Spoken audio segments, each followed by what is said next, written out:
fancy gentleman crossing the street. I wish I had a shirt like that.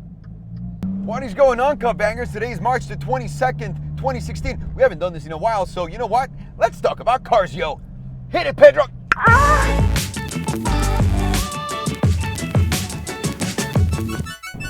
In today's episode of Let's Talk About Cars, yo, let's talk about the new VIPER ACR that I just got after fucking shooting banging gears and having a blast with it on the track.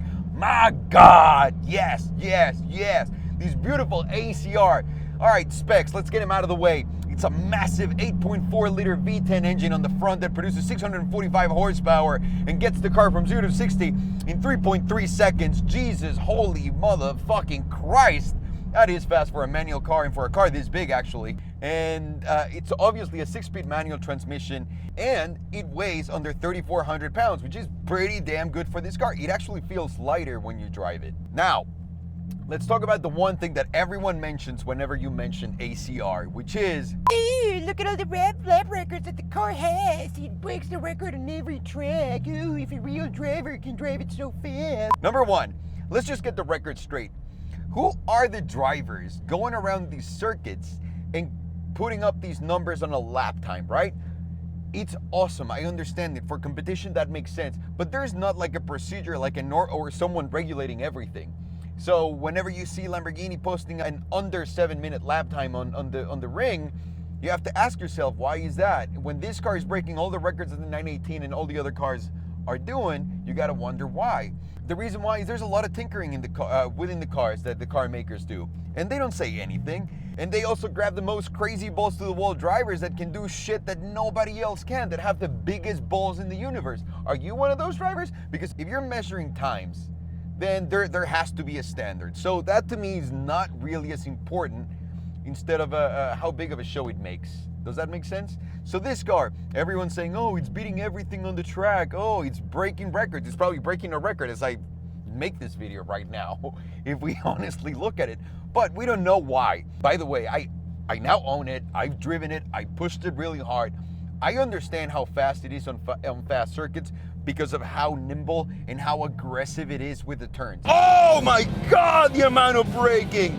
I understand that. I understand that tires make a big difference, and I understand that aero makes a big difference. I'm telling you guys, there's no way on earth this thing is even close to what a P1, a Koenigsegg, a 918, a LaFerrari can do. It's not even close on a straight line. And obviously those cars have all the aero also to grab corners and some other technology added to them. So don't let that be the reason why you want to buy one of these cars. You want to buy it because, and let me tell you why I wanted to buy this car. So we shot an episode of Banging Gears where we put this thing against the 918 to actually figure out if the car was really, really that fast. After driving it, first of all, I've always wanted a VIPER, and I was never man enough to say, you know what, I'm gonna buy the VIPER because I know what I'm doing. I was always scared, and everyone tells you, you know, when you're about to buy a car, dude, be careful. And when too many people look at you dead in the eye and they say, be careful, and you really don't know what you're getting into, it's scary.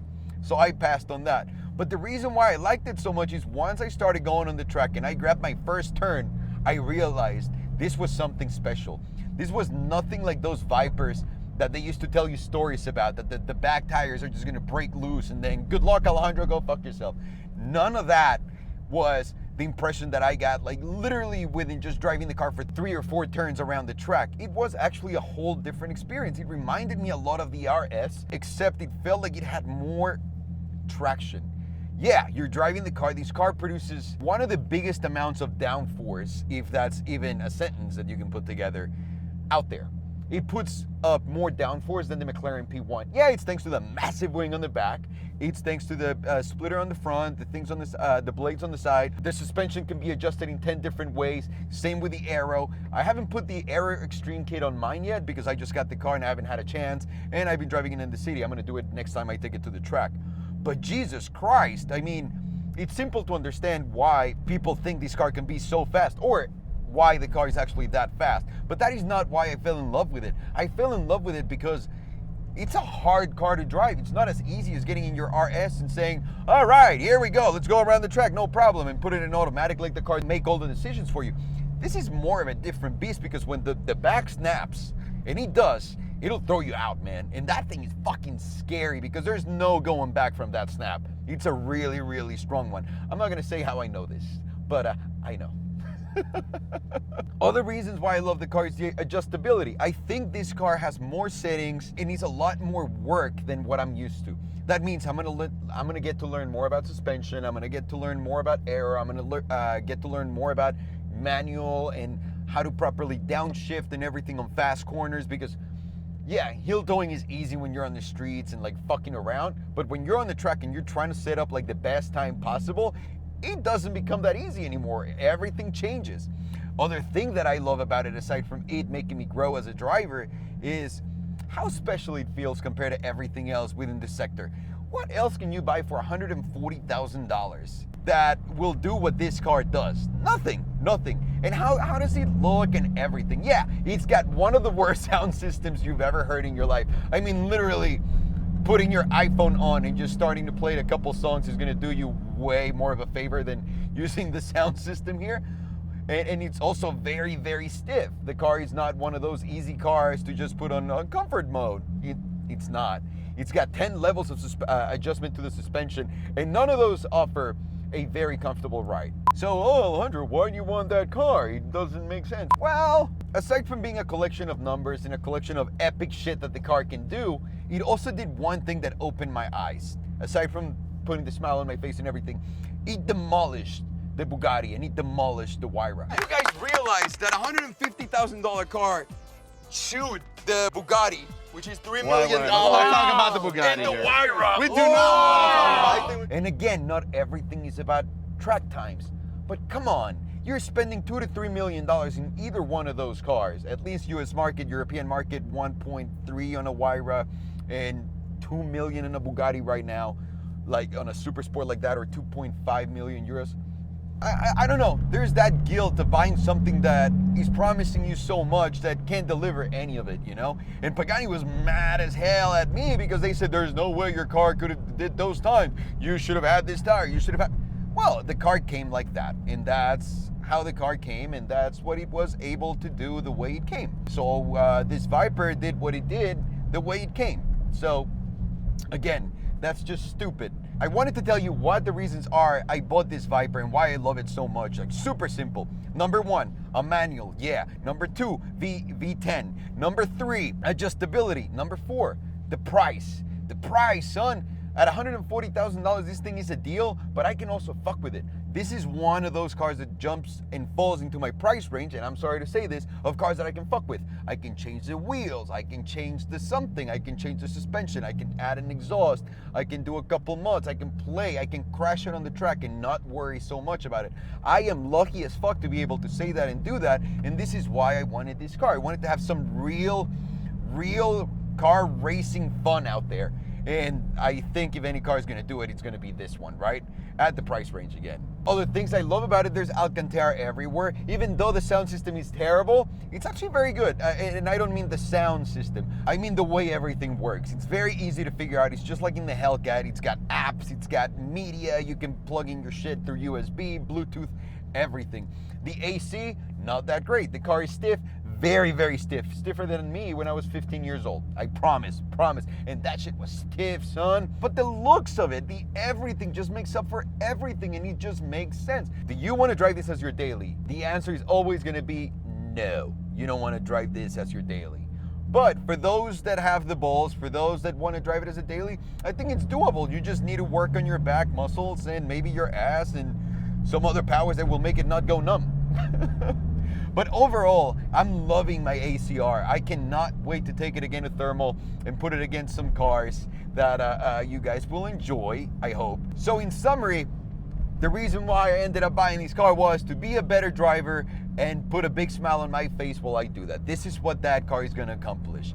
Again, Cup Bangers, thank you so very much for joining me today. I cannot wait to share Pinus points with you. That might happen actually in the next video, so be ready for it. Be so goddamn ready for it. And all right, Cup to the Bangers, let's do this Ask Alejandro thing that we always do on Twitter. So if you don't follow me on Twitter, make sure to follow me on Twitter so that I can annoy you in another social platform. And my handle is appearing somewhere on the screen. I've never known how this works. or how people do that. But here we go. Let's go with number one. Question number one comes from my man, Rojo. That's not your real name, dude, by the way. Ha! Whose name is Rojo? Is the ACR a car you can drive in the city or more fitting to the canyons or track? Probably more fitting to the canyons or track, dude. This thing is stiff, loud, annoying. It drones, but it's awesome. But not for everyday driving. That's for goddamn sure. At least not for me. Numero dos, Fergo314 says, is your goal with banging gears to actually get it on TV? It was originally our goal, and then we realized that it would be a huge mistake to put it on TV. And the reason why is, right now, for example, Top Gear and all of those guys are putting together their seasons, right?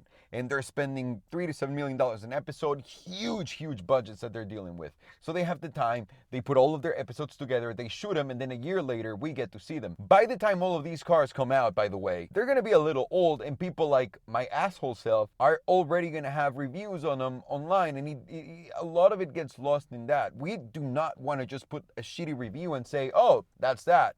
But when it comes to crazy stuff that we want to do, like the Holy Trinity against basically everything on Earth, no, we cannot put it on TV. So what we're going to try to do is get sponsors to pay for the show so that the end users, which is you guys, don't pay for it, and we don't have to keep paying out of pocket. Because I like to not be broke. That'd be great.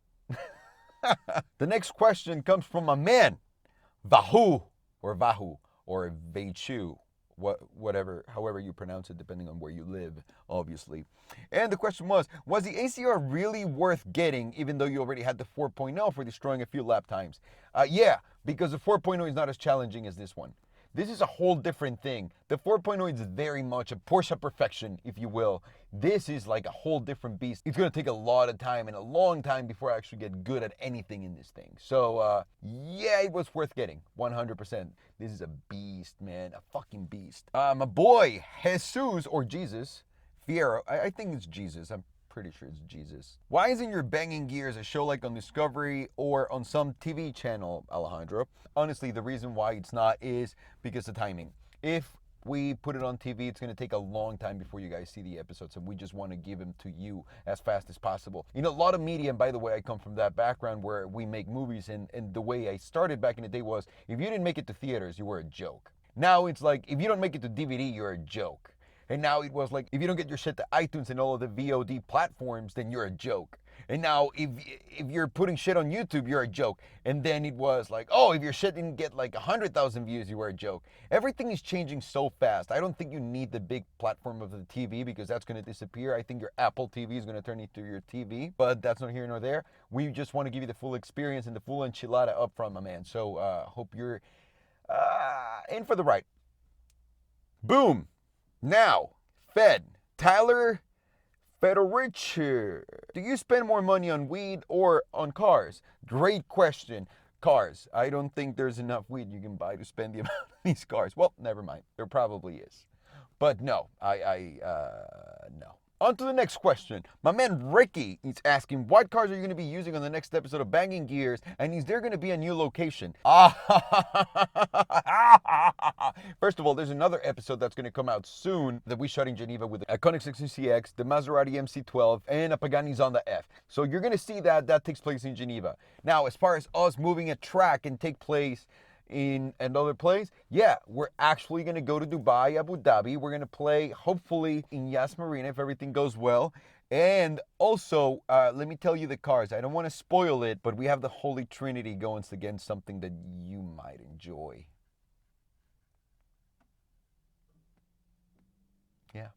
Yeah. And that's it for this section. Thank you so very much for your questions. If you guys ever have any questions or want to tweet at me, please do with the hashtag AskAlejandro. That helps me find those tweets way easier, and I don't think there's a lot of morons with my name that want to do that. So, yeah.